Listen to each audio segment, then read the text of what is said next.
In January of 2026, silver broke a record that had stood since 1980. Its benchmark price ran to about $118 an ounce, past the old highs of 1980 and 2011, and the headlines wrote themselves, "The green energy metal finally repriced." Then, within months, it had fallen back toward 70. So which was the real silver? The story everyone reached for was solar.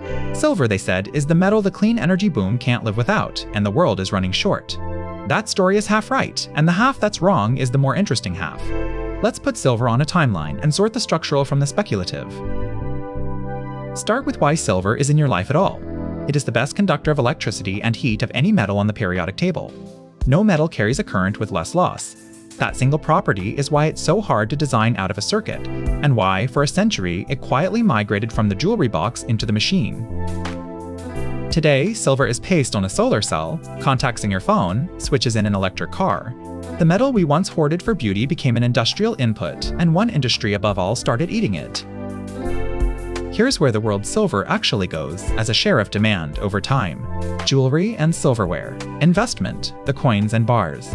And industry, the biggest slice getting bigger from about half of demand a decade ago to nearly 60% today. And inside industry, watch this wedge. Solar panels used about 60 million ounces of silver back in 2015. By 2024, that was 232 million ounces, climbing from roughly a tenth of all industrial demand a decade ago to nearly a third today. That is the fastest growing claim on the world's silver, by far. That figure comes from the silver industry's own surveys, a group with a stake in a bullish story, so check it against a neutral one. The Energy Agency counted about 600 gigawatts of solar installed in 2024, at roughly 12 milligrams of silver per watt. That's around 230 million ounces, almost exactly the survey's number from the other direction. The solar story holds up, with one asterisk worth remembering. Every year, each panel uses a little less silver. Makers thrift it down from about 12 milligrams a watt toward 8, because silver is expensive. For now, the number of panels is growing faster than the savings. For now. Add it all up and you get the headline that drove the frenzy. For 5 years running, from 2021 into 2025, the world used more silver than it mined, by the Silver Institute's count. In 2024, the gap was about 149 million ounces, a structural deficit year after year. But hold on, if we're short every year, why isn't the world out of silver? Because the deficit isn't an empty vault, it's drawn from stockpiles and recycling, silver already sitting in vaults and old electronics. And the mines can't just ramp up. Most silver isn't even mined for silver. It's a byproduct of digging for copper, lead, and zinc.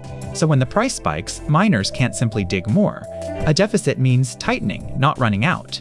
A distinction the price forgot. So, a clean energy boom, a metal you can't substitute, 5 years of shortage, a record price. Case closed, here's the tell that says no. The deficit began in 2021.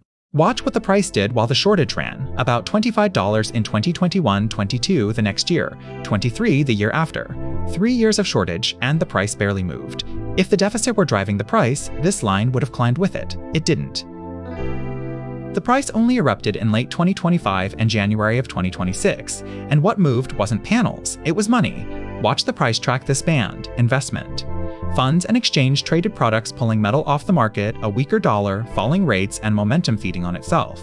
Solar built the floor under silver. It did not build the spike. We've seen this exact shape before.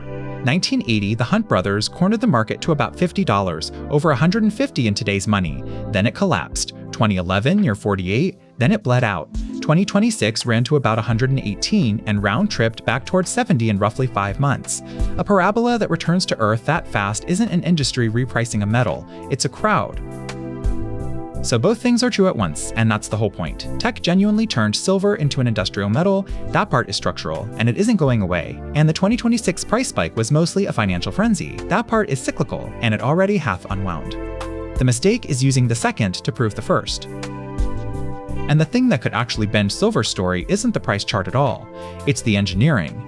Every lab trying to plate solar cells with copper instead, every milligram thrifted out, that's the real swing factor. Silver is the metal tech can't quit, unless it learns to. The shiniest thing in the jewelry box quietly became one of the metals that runs the modern world. Its price will keep doing what prices do, spike, crash, and forget. But the quiet story underneath, the one that doesn't fit on a thumbnail, is the one that's actually true. That's silver in one timeline.